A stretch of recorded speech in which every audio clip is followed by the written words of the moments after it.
Hey guys, today we discuss Abel's formula.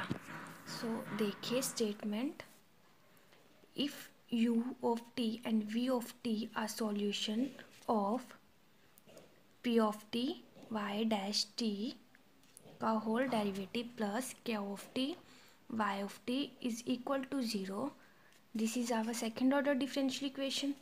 On interval j, then there exists a constant c depending upon u of t, v of t, such that their Wronskian, that is w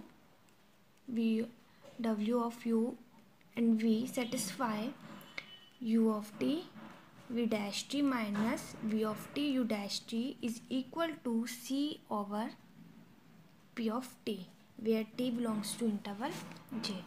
So proof देखिए, since u of t and v of t are solutions of 1, ये हमें given है on interval j, therefore अगर u of t and v of t solution है our second order differential equation, then they satisfy this equation. So we put here, first हमने u of T को satisfy करा दिया, second हमने v of T को satisfy करा दिया. तो ये हमारे पास दो हमारी डिफरेंशियल इक्वेशंस आ गई.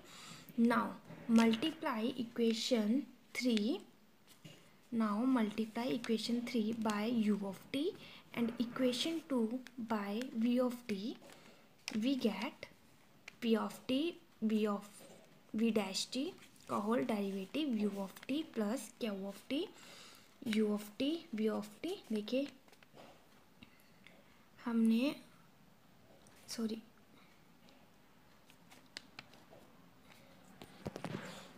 इक्वेशन 2 को मल्टीप्लाई करना था v ऑफ टी से, तो v ऑफ टी से मल्टीप्लाई कर दिया.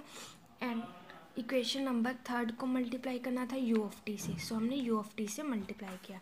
Now subtracting equation 5 from equation 4, if we now we subtract this equation from this, what we get, this term minus this term, and ये दोनों same है तो cancel हो जाएंगी and is equal to 0. now this term same plus we add and subtract this term p of t v dash t u dash t. इस term को हमने add किया है एंड देन एक बार सब्ट्रैक्ट किया है माइनस दिस टर्म, एंड ऐसे ही हमने दिस टर्म को प्लस एंड माइनस किया है. That P of T U dash T V dash T को एक बार ऐड किया है एंड एक बार सब्ट्रैक्ट किया है इज इक्वल टू 0. नाउ इन दोनों टर्म को मिला के ऐड करके हमने इस टर्म को लिखा है. कैसे?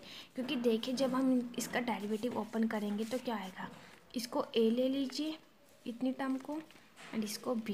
सो a एंड b में प्रोडक्ट रूल लगाए तो क्या आएगा, फर्स्ट टर्म का derivative second term as it is plus first term as it is and second term का डेरिवेटिव. सो हम कह सकते हैं कि हमने इन दोनों टर्म्स को कंबाइन करके ये टर्म लिखी है एंड दिस टर्म को हमने सेम लिखा है माइनस ऐसे ही इस टर्म को और इस टर्म को कंबाइन करके हमने ये टर्म लिखा है ऐसे ही. मतलब इसको a ले लीजिए, इसको b ले लीजिए, प्रोडक्ट रूल लगाएंगे तो हमारे पास इस टर्म का प्रोडक्ट रूल क्या आएगा, this term plus this term. इसको सेम रखा. अब यह माइनस का था, ब्रैकेट ओपन की तो यहाँ पे पॉजिटिव के साइन के साथ आ जाएगा. तो ये दोनों टर्म सेम है with alternate sign, so cancel हो जाएंगे तो हमारे पास सिर्फ ये टर्म और ये टर्म रह जाएगी. वही हमने लिखा है. अब इंटीग्रेट बोथ साइड.